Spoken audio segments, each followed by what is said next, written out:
कोतवाली थाना क्षेत्र में किए गए लॉकडाउन के दौरान पुलिस सुबह 7 से 11 बजे तक की छूट में भी लोगों को गाइडलाइन की पूरी तरह से पालना करवा रही है।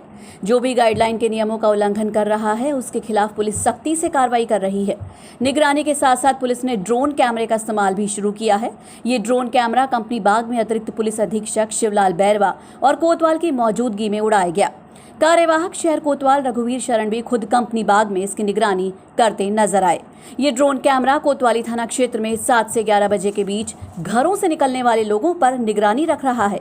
निगरानी के दौरान मोहल्ले में जहां 5 से ज्यादा लोग इकट्ठा हो रहे हैं और सोशल डिस्टेंसिंग का पालन नहीं कर रहे हैं और बिना मास्क के घर से बाहर घूम रहे हैं, उनकी तुरंत सूचना कंट्रोल रूम के साथ संबंधित बीट में तैनात इलाके के पुलिस जाब्ते को दी जा रही है ताकि वो वहां पहुंचकर कार्रवाई कर सके। कार्यवाहक शहर कोतवाल रघुवीर शरण ने कहा कि लॉकडाउन के दौरान भी लोगों को गाइडलाइन का उल्लंघन नहीं करने दिया जाएगा। पॉइंट्स निर्धारित हैं, फिक्स विकेट हैं और इन सब के ऊपर निगरानी के लिए विशेष तौर से ड्रोन कैमरा है, उससे निगरानी रखी जा रही है ताकि 7 से 11 अनुमत समय है जिसमें लोग सामान के लिए निकलते हैं तो सोशल डिस्टेंसिंग की पालना हो, फेस मास्क लगा कर रखें, कहीं भीड़ भाड़ नहीं हो और किसी प्रकार का कोई ऐसी स्थिति उत्पन्न नहीं हो कि संक्रमण उससे फैलने की स्थिति पैदा हो। उस पर नियंत्रण के लिए ड्रोन कैमरे से भी लगातार निगरानी रखी जा रही है। अलवर में कल से शुरू हुए लॉकडाउन में सुबह 7 से 11 बजे दी गई ढील के दौरान कंटेनमेंट एरिया में आने और बाहर जाने में थोड़ी बहुत जो समस्या पहले दिन सामने आई वो आज दिखाई नहीं दी। कंटेनमेंट एरिया में रहने वाले नौकरी पेशा लोगों को घरों में रहकर ही अपने ऑफिस का कामकाज निपटाना पड़ा। लॉकडाउन में ढील के दौरान हालातों का खुद अतिरिक्त पुलिस अधीक्षक शिवलाल बैरवा ने निरीक्षण किया। उन्होंने पूरे कंटेनमेंट एरिया का गाड़ी से शहर के अलग अलग क्षेत्र में दौरा किया। इसके साथ ही आवश्यक दिशा निर्देश भी दिए। उन्होंने मीडिया से बातचीत करते हुए कहा कि ढील के दौरान कुछ दुकानों पर लोग जमा हुए दिखे, लेकिन सोशल डिस्टेंसिंग बनाए रखने के लिए लोगों और दुकानदारों को सख्त हिदायत दी गई। गाइडलाइन का ध्यान रखा जाए अन्यथा उनके खिलाफ कार्रवाई की जाएगी। उन्होंने कहा कि कल कुछ लोगों द्वारा बल्लियां तोड़ने की शिकायत मिली थी, उसे भी पुलिस ने गंभीरता से लिया है। अब यदि किसी ने ऐसी हरकत की तो राजकार्य में बाधा का मुकदमा दर्ज किया जाएगा। व्यवस्थाएं कल की तरह है। आज जो कल प्रॉब्लम हमें आई थी एग्जिट और इनमें, उस व्यवस्था को आज दुरुस्त किया है। श्रीमान कलेक्टर महोदय के स्पष्ट निर्देश थे कि जो कंटेनमेंट में रहने वाले जो सरकारी कर्मचारी है जो एक्सेप्ट मेडिकल और हेल्थ सर्विस को ले के अलावा वो सारे लोग वर्क टू एट होम करेंगे। तो जो ज़्यादातर आपने देखा है कि जो एग्जिट पॉइंट थे, जो कल जितना क्राउड था, आज सरकारी कर्मचारी घर पे ही काम कर रहे हैं और बाकी का लोगों को समझाइश कर रहे हैं। पुलिस तैनात है, जाब्ता कंटिन्यूस लोगों से संवाद कर रहे हैं और ज़्यादातर लोग आप भी महसूस कर रहे हो मीडिया कर्मी भी देख के कि ज़्यादातर लोग घरों में है, कंप्लाइंस हो रही है। अभी जो भीड़ आपको देखने को मिल रही है 7 से 11 के दरमियान, उसमें कुछ दुकानें खोल रखी है, किराना व्यापारी, राखी और मिठाइयों की, और वो उसकी वजह से थोड़ा हल्का फुल्का भीड़ है। बाकी का सोशल डिस्टेंस की पालना करवाई जा रही है और गंभीरता से इसको लिया जा रहा है। लॉकडाउन की कंप्लाइंस कंटिन्यूस रहे, पुलिस जाब्ता तैनात है, उच्च अधिकारी कंटिन्यूस राउंड ले रहे हैं। हम लोग भी डे और नाइट पूरी विजिट कर रहे हैं और गंभीरता से इसको ले रहे हैं। कुछ लोगों ने हमें बल्लियाँ तोड़ने की शिकायत आई थी, मौके पर उसको हमने रिजॉल्व करवाया है। अगर इस तरह का कोई मिलता है दोबारा तो उनके खिलाफ हम राजकार्य में बाधा का मुकदमा दर्ज करेंगे और सख्त कार्रवाई करेंगे। एक सर कल अलवर में कोरोना के कहर को देखते हुए राज्य सरकार की अनुशंसा पर अलवर में स्थापित की गई लैब में कोरोना सैंपल की जांच अब 200 से 250 तक पहुंच चुकी है। जिला कलेक्टर आनंदी ने बताया कि हालांकि इस समय अलवर में कोरोना मरीजों के संपर्क में आए अथवा जिनमें कोरोना के लक्षण दिखाई दे रहे हैं उन सभी की जांच की जा रही है और प्रतिदिन करीब 1800 से 2000 सैंपल्स इकट्ठे किए जा रहे हैं। इतनी जांच अलवर में संभव नहीं है, इसलिए सैंपल्स ज्यादातर जयपुर भेजे जा रहे हैं। उन्होंने कहा कि यहां लैब की क्षमता भी बढ़ाई जाएगी। जिला कलेक्टर आनंदी ने बताया कि अब धीरे धीरे अलवर सामान्य चिकित्सालय को कोविड हॉस्पिटल से मुक्त कर चिकानी के पास स्थित लॉर्ड्स हॉस्पिटल को कोविड केयर हॉस्पिटल बनाया जा रहा है। यहां जो भी कोरोना मरीज भर्ती है उनको डिस्चार्ज होने के बाद घर भेज दिया जाएगा और अब नए आने वाले कोरोना के मरीजों को सीधा लॉर्ड्स हॉस्पिटल ले जाया जाएगा। उन्होंने कहा कि वहां सारी तैयारियां हो चुकी हैं और काम भी शुरू हो चुका है। कई मरीज भर्ती भी किए जा चुके हैं।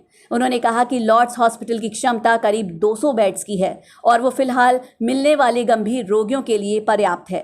इसके अलावा ज़्यादातर पॉजिटिव केस को घर पर ही होम क्वारंटीन किया जा रहा है और उन पर पूरी निगरानी रखी जा रही है। उन्होंने कहा कि मरीजों के लिए दवा भी जल्द पहुंचने वाली है। लैब हमारा संचालित है पूरी तरह से। दिन के 200 से 250 की टेस्टिंग अभी यहाँ हो रही है। कुछ दिनों के बाद वहाँ एसएमएस के गाइडेंस के अनुसार हम पूल टेस्टिंग शुरू करेंगे तो हमारी संख्या भी बढ़ जाएगी टेस्टिंग की। बट जैसे वो गाइड कर रहे हैं हम उस तरीके से चल रहे हैं। और कोविड केयर सेंटर जो अपने मल्टीपल स्टार्ट हुए थे, कल हमने जो ऑफिसर्स लगाए थे उसमें 8 केसेस इस तरह से मिले हैं जिन्होंने ब्रीच किया है, जो कि घर होने चाहिए थे और वो घर पे नहीं थे।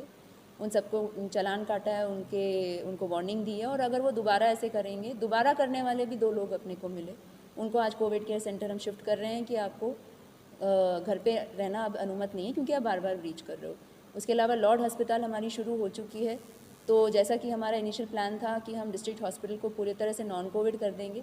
जो लोग एडमिटेड हैं वो जैसे जैसे ठीक होते जाएंगे उनको डिस्चार्ज कर देंगे और नए केसेस को हम लॉर्ड्स में ही सीधा एडमिट करेंगे। तो ये हमारी व्यवस्था जारी है। और दवाइयों के लिए हमने डिमांड भेज रखी है। हमारे पास एक इमरजेंसी बहुत ही लिमिटेड स्टॉक आ गया है क्योंकि वहाँ से परचेज़ चल रहा है। बहुत ही इमरजेंसी होगी उसके लिए हमारे पास वो दवाई भी अवेलेबल हो चुकी है। और जो अधिक स्टॉक आएगा तो हम उसको और कंफर्टेबली यूज़ कर पाएंगे। बढ़ते कोरोना के प्रकोप को देखते हुए अलवर शहर में लागू किए गए लॉकडाउन का इस बार ईद और रक्षाबंधन पर भी खासा असर देखने को मिलेगा।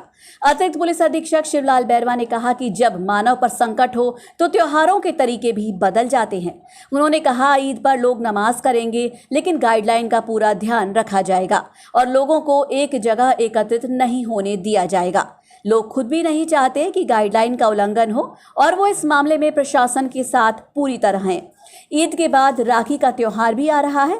इसी को ध्यान में रखते हुए राखी और पतंगों की दुकानों को सुबह 7 बजे से 11 बजे तक की छूट दी गई है ताकि वो अपना सामान बेच सके, लेकिन गाइडलाइन का पालन भी करना होगा। उन्होंने कहा कि महिलाएं राखी लेकर अपने बाहर रहने वाले भाइयों को डाक से भेज सकती हैं और शहर में जो कंटेनमेंट एरिया से बाहर रहते हैं वह रस्म अदायगी सोशल मीडिया पर कर सकती हैं। उन्होंने कहा कि वो महिलाएं शहर के कंटेनमेंट एरिया से बाहर रहने वाले अपने भाइयों को फ़ोन पर भी बधाई दे सकती हैं और व्हाट्सएप पर वीडियो कॉलिंग कर राखी की रस्म अदा कर सकती हैं, जिसे भाई सहर्ष स्वीकार कर लेंगे। ईद और रक्षाबंधन को जो ईद के त्यौहार की जहाँ तक बात है तो राज्य सरकार के द्वारा इस संबंध में कोरोना के दौर में जो गाइडलाइन है, जो एडवाइजरी जारी की गई है, जिस तरह के निर्देश है उसकी पालना करवाई जाएगी। उसके मुताबिक ही होगा। और नमाज वगैरह पढ़ने पर, सार्वजनिक स्थानों पर भीड़ होने पर अभी पाबंदी है, उसमें बिल्कुल उसकी पालना करवाई जाएगी। रक्षाबंधन के त्यौहार में हमने ये देखा है कि त्यौहार के प्रति एक भावना रहती है सभी की। तो प्रशासन के द्वारा राखी की दुकानों को पूरी तरह खोला गया है 7 से 11 के दरमियान। तो राखी का त्यौहार लोग घर में रह के एंजॉय करें। तो रक्षाबंधन में राखियां लोगों को उपलब्ध हो रही है और ज़्यादातर लोग डाक से राखियों को भिजवा रहे हैं। और ये अच्छी बात है कि भाई अगर दूर बैठा है तो नहीं आ पाता, उस स्थिति में लोग डाक के माध्यम से राखियाँ भिजवा रहे हैं। कोरोना संक्रमण के बढ़ते मामलों को लेकर जिला कलेक्टर आनंदी के दिशा निर्देश पर नगर परिषद आयुक्त द्वारा कोरोना महामारी की रोकथाम और बचाव को लेकर शहर के मुख्य बाजार, चौराहे, गली मोहल्लों में दमकल से सोडियम हाइपोक्लोराइट का छिड़काव कराया जा रहा है। इसके तहत शुक्रवार दोपहर नंगली मोहल्ले में दमकल से सोडियम हाइपोक्लोराइट का छिड़काव किया गया। नगर परिषद आयुक्त ने बताया कि कोरोना महामारी की रोकथाम और बचाव को लेकर शहर के मुख्य मार्गों, बाजारों, गली मोहल्लों में दमकल की मदद से सोडियम हाइपोक्लोराइट का छिड़काव करवाया जा रहा है। इसका छिड़काव करने के लिए दमकल की करीब 10 गाड़ियां लगी हुई हैं। ये गाड़ियां अलग अलग क्षेत्रों में जाकर सुबह 6 बजे से लेकर रात 10 बजे तक सोडियम हाइपोक्लोराइट का छिड़काव कर रही हैं।